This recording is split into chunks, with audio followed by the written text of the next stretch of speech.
सध्या महाराष्ट्रभर चर्चा आहे ते ईश्वरपूर नगरपालिकेचे नगराध्यक्ष आनंदराव मलगुडे दादा यांचा जो अपात्र ते झालेले आहेत नगराध्यक्ष पदावरून, त्या विषयावरती बोलण्यासाठी अरुणादेवी काकी आहेत, खरात मॅडम आहेत, त्या नगरसेवक आहेत स्वतः. नेमके त्यांच्या काय भावना आहेत, आता ते कसं पद्धतीने याकडे बघतायत, कारण बरेच आता तर्कवितर्क लावले जात आहेत की नेमके अपात्रवर काय नेमके आता कायद्याच्या चौकटीत कसं बसतंय, आपण नेमकी त्यांची काय भावना आहे ते जाणून घ्या.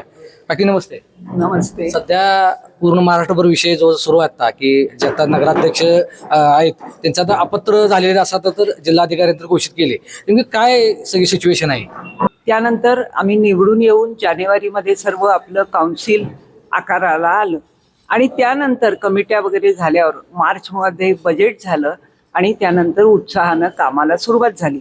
आणि एवढं कामाचा मोठा उरक आदरणीय मलगुंडे दादा नगराध्यक्ष झाले, लोकनियुक्त नगराध्यक्ष झाले, मोठ्या बहुसंख्येनं ते इस्लामपूर शहरातून निवडून आले. आणि मग उत्साहानं मार्चच्या नंतर कामाला सुरुवात झाली बजेट झाल्यावर. आणि एवढी कामं एवढ्या घोर उन्हाळ्यामध्ये, आज 42-43 डिग्री सेंटीग्रेड तापमान होतं, आपण शहराला कुठेही पाणी कमी पडू दिलं नाही. आणि रात्रीचा दिवस करून पाणी विभागानं आणि आमच्या सर्व टीमनं आणि मलगुंडे दादांच्या नेतृत्वाखाली शहराला पाणी पडू नये, कमी पडू नये आणि सर्व गटारी जिथे जिथे अव्यवस्था आहे, पावसाळ्यात जिथे जिथे घाण होईल ते सगळं सुरुवात केली कामाला. रस्त्याचे पॅच भरायला सुरुवात केली, कुठे रस्ते नव्हते ते रस्ते सुरू केले. आज सुद्धा जिथे गटारी जोडलेल्या नाहीत ते पाणी वाहतं होईल याची व्यवस्था केली. आणि असं उत्साहानं काम करत असताना साहेबांच्या बरोबर सुद्धा आम्ही सगळ्या गार्डनची देखभाल पाहणी केली आणि तिथे आपली पुन्हा एकदा इस्लामपूर शहर उत्तम गार्डनचं शहर व्हावं अशा प्रेरणेनं आमची नगराध्यक्ष, उपनगराध्यक्ष सर्वच यांच्या आदेशानं सर्व ही टीम आमची कामाला लागली होती. ह्या वेळचं काउन्सिल अतिशय छान आहे.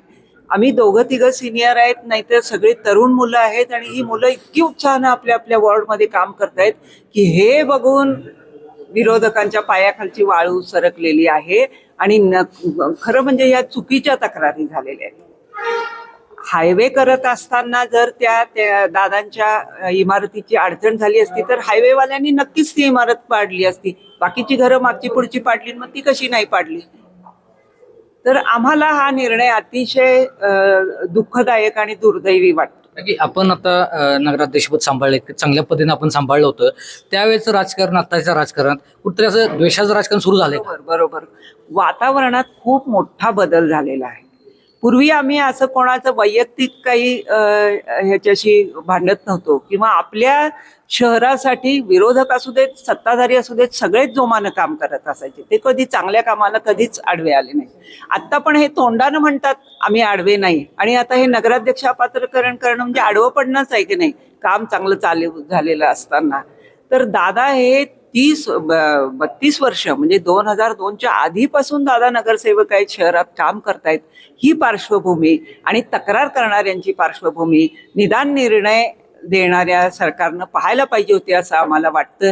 की कोण योग्य आहे ह्या इतिहास त्यांच्या इतिहासावरून कळलं असतं. आपण कायदेशीर लढाई लढणार आहात का, काय कसं पुढे? हो, दादा आता पुढे अपील करायलाच गेलेले आहेत, त्यामुळे किमान वाटतं यश येईल? हो, जरूर येईल, का नाही येणार. आणि आमच्या पाठीशी आमचे खंबीर नेते आहेत ना, जयंत पाटील साहेब. आणि योग्य माणूस हा शहरासाठी पाहिजेच. उद्या पावसाळा सुरू होणार आहे, काही बातम्या येतात मोठा पावसाळा हे आहे ते आहे. आपलं शहर हळूहळू रोगमुक्त व्हायला लागले. आता स्वच्छता इतकी आहे की डेंग्यू नाही आहे.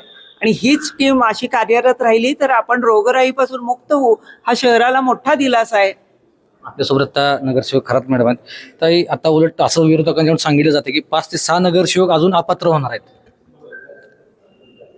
कसं आहे, जेव्हा एखादं चांगलं काम होत असतं तर ते बघण्याची एक चांगली दृष्टी लोकांच्याकडे पाहिजे. पण ज्यांना वाईटच करायचं आहे तर त्यांना चांगल्यामध्ये सुद्धा वाईट दिसतं. आज लोकनियुक्त नगराध्यक्ष आपले मलगुंडे दादा जवळजवळ 7200 मतांनी निवडून आले. जनतेचा कौल त्यांच्या बाजूने होता.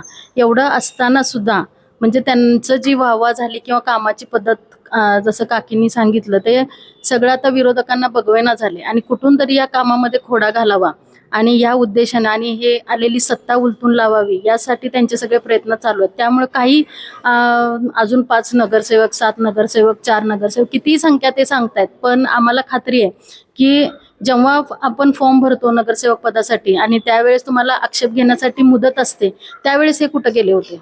त्यावेळेस त्यांना दिसलं नाही का आक्षेप घ्यायला किंवा काय चुकीचं होतं तर त्यावेळेस दाखवायचं होतं. पेठ सांगली रस्ता जेव्हा झाला त्यावेळेस जर अनधिकृत बांधकाम होतं तर त्यावेळेस सरकारने ते पाडलं असतं ना.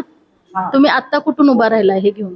आणि काही मुद्दे घेऊन आणि हा निर्णयाला अजिबात आमचं समर्थन नाही. आम्ही निषेध करतो. महिला राष्ट्रवादी काँग्रेस पक्ष, शरदचंद्र पवार, हा निर्णय कोणालाही जनतेला हा मान्य नाही आहे. शहरातली जनता अक्षरशः हळहळत आहे की एवढ्या चांगल्या माणसाला, आणि जेव्हापासून दादा नगराध्यक्ष झालेत महिलांसाठी एक खरं एक आधाराचं स्थान आज शहरामध्ये नगरपालिकेमध्ये निर्माण झाले. बिनधास्त महिला आज आपल्या नगराध्यक्षांच्या केबिनमध्ये येतात, आपल्या समस्या मांडतात. कितीतरी कामं महिलांची दादांनी केलेली आहेत आणि महिलांच्या मध्ये सुद्धा या गोष्टीला नाराजी पसरलेली आहे. कुठेतरी जसं देशात राज्यात जे चाललेलं आहे राजकारण फोडाफोडीचं, त्यातला हा कुठला प्रकार आहे का की हे नगरसेवक फोडून किंवा त्याला भीतीचं वातावरण निर्माण करून आपल्या बाजून वळवणं वगैरे? हो, तसंही असू शकतं. कारण ते आता एक ट्रेंडच निघलाय. पूर्वीचं राजकारण पाहता की तुम्ही क्वालिटीवर किंवा तुमच्या क्षमतेवर जनतेच्या कौलानी निवडून येता, राज्य चालवत होता. पण आजकाल प्रत्येकाला सत्ता पाहिजे आणि विरोधक आपल्या विरोधात आहे हे सहनच होत नाहीये. सत्ताधाऱ्यांना कुठून तरी त्यांच्यावर काहीतरी कलम लावायची, त्यांना अडचणीत आणायचं आणि त्यांना कसं आपल्याकडे घ्यावं या पद्धतीचंच त्यांचं राजकारण सुरू आहे. साहेबांना शह देण्याचा प्रयत्न आहे का?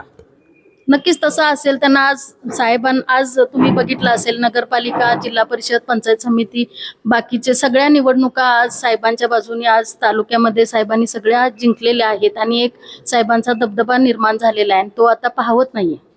आणि शेवटचा प्रश्न आहे, काय वाटतं या सगळ्या लढाईत यश येईल का? हो, नक्कीच येणार. कारण जनता जनार्दन जर आपल्या बाजूने असेल तर यश नक्कीच येणार, एवढी आम्हाला खात्री आहे. गेली 8 वेळा आमचे नेते माननीय जयंतरावजी पाटील साहेब 8व्यांदा आमदार झाले. याच्यावरूनच लोकांच्या म्हणजे तुम्हाला लक्षात आलं पाहिजे की जनता जनार्दन आमच्या सोबत आहे आणि या लढाईमध्ये नक्कीच आम्हाला यश मिळणार आहे. ते नगरसेवक मॅडम यांनी त्यांच्या शब्दात सांगितलेलं आहे कशा पद्धतीने ते आता या सगळ्या भूमीकडे बघतात आणि आता मलगुंड दादा ही कायदेशीर लढाई लढण्यासाठी त्यांची तयारी सुरू झालेली आहे. सांगली तकसाठी शीतल कुमार शेट्टी, ईश्वरपूर.